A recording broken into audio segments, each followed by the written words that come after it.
what's going on and where we're at so we can all catch up. I know that we've had multiple communications via text, email, and phone calls.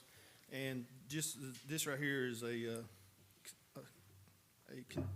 solidified of everything of that. So I'd like to provide a pool cover project update to this elected board, citizens, and other interested in this project. First, let me say that this project is more complex than it may seem on the surface. We've been continuously receiving information from multiple stakeholders, but I believe we have developed a solid summary of what has occurred and how we need to move forward in this project. The original plan called for a new dome to utilize a gray beam of the same size as the previous structure, which houses the anchoring system. This was included in the original design and cost. However, during excavation for the new gray beam, the contractor discovered several issues with the existing, what I would call the gray beam's footer, for a lack of a better term. The footer did not match the 2000 site plan that was used to develop this plan. It most likely reflected a much older pool design that was transferred onto the 2000 site plan. So whenever it was first designed, whether it was the 60s, 70s, or 80s, and then it just got transferred year after year, no one dug up the concrete, so we didn't know. The second, the areas where the footer existed, the underlying concrete was in very poor condition and was unable to support the required load of the new dome. Third, in some sections, the footer was missing entirely, leaving nothing stable to anchor the new gray beam to. After uncovering these conditions, we had to investigate further before Yeadon could construct the dome.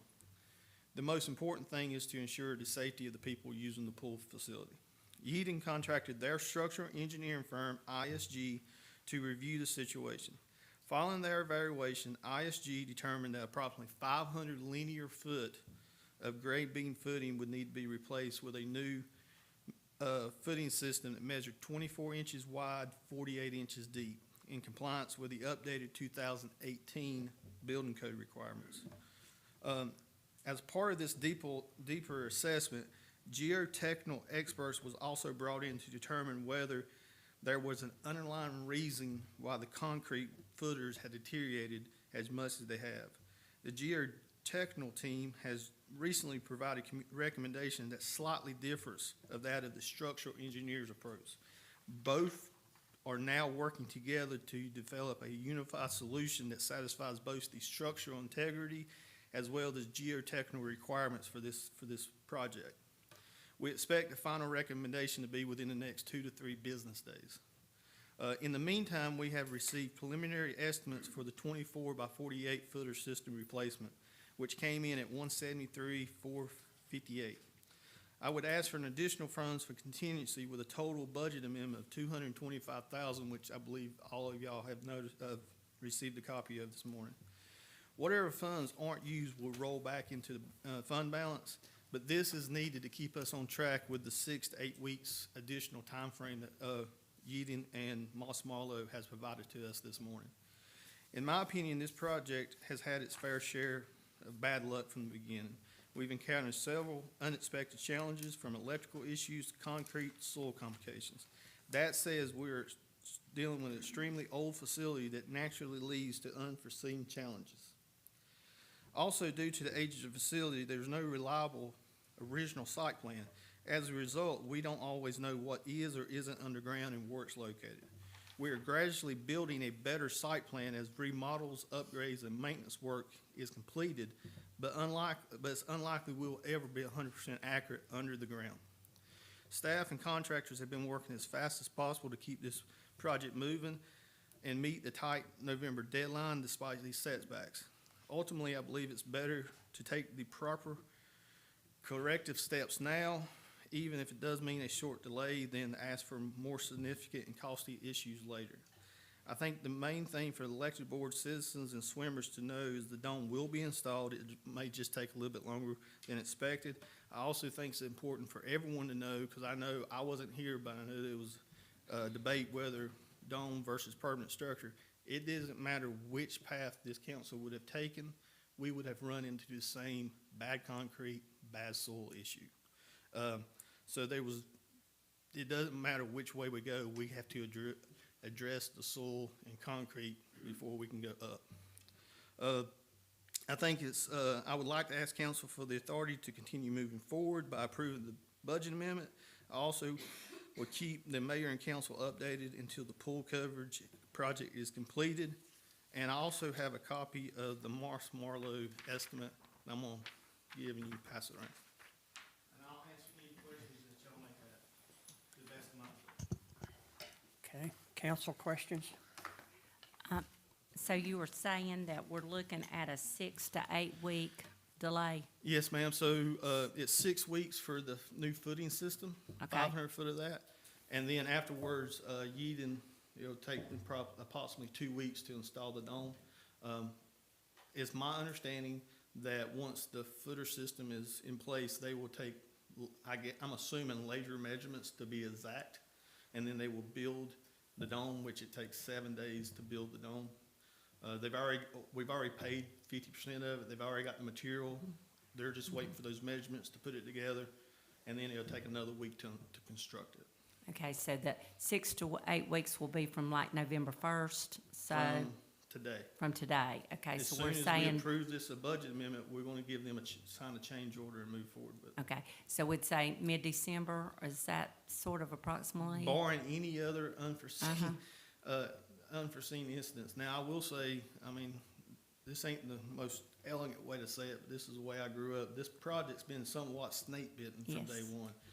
The first thing we did, we ran into electrical issues. And then now we're running into concrete and soil complications. That's just things that was on the ground that we didn't know about. So, And again, that was things that we would have come across no matter what we did. Yep. Either structure, just to verify that Yes. this was, yeah, it's an old facility. yeah. You're gonna run into issues. Mr. Mayor, I move that we authorize the additional funds of $225,000 so that we can move this thing along as quickly as possible. Okay, council, you hear the motion. Do I have a second? Second. Okay, motion and second. Any further discussion? Just comment or two. There's a lot of unanswered questions, but one of them is, well, it doesn't matter. Let's just move on with it. So, I don't have anything else to say about it. I'd just like to say, as a former high school principal, I have been to many meets in that bubble. I understand the importance to our high school swimmers, and we've got to get that bubble ready for a high school swimmer. Also, I was a member of Linda Kidd's aqua size class in the morning. Those ladies need that bubble. There's a good group of ladies that come every morning and are a part of Miss Kidd's class. I've also been a member of Tony Reese's class, aqua size class. So I have been very involved in that pool, and I'm very vested that we get this fixed as soon as possible. I also want to say one thing. We're going to continue to look for alternatives, but we're going to keep the project moving forward, and we're going to do it as cheap and as effectively as we can, but we're not going to cut corners to maintain safety. So I know that number, y'all just got it. You ain't had a whole lot of time to research it. We haven't either. We're going to spend the day doing that, and then we're going to, if this budget amendment's approved, we're going to move forward with it. Yeah, that's good. Thank you. Anyone else? Now, Moss Marlowe will be doing this work, is that correct? Yes, sir. Okay. Okay. I'd like to commend staff and our engineers and our contractors on the job they've done in identifying the problems and also identifying the solutions. And I know staff has worked overtime on this, and I certainly appreciate your work, Mr. Herms, Thank you. and rec staff and Bo. Thank you. Okay, anyone else? And I just want to say that I appreciate the updates that we have gotten, and I know you'll keep us updated on this. I know the 6 to 8 weeks is fluid, I guess, for lack of a better description, and I'm sure you're going to try to attain that, all the parties involved. And I think everybody, of course, overall wants it to be safe and ready for use when it is open. So Yeah. I think that's We understandable. have, all the stakeholders know this is an important project that has to be completed. Anyone else? Okay, council, I have a motion and a second. All those in favor signify by saying yes and raising your right hand. Yes. Yes. Seeing none opposed, motion carries. I will now entertain a motion to adjourn. I so move. Second. Have a motion and a second. Those in favor signify by saying yes and raising Yes. your right hand. Yes. Motion carries. Thank you, staff. I appreciate you.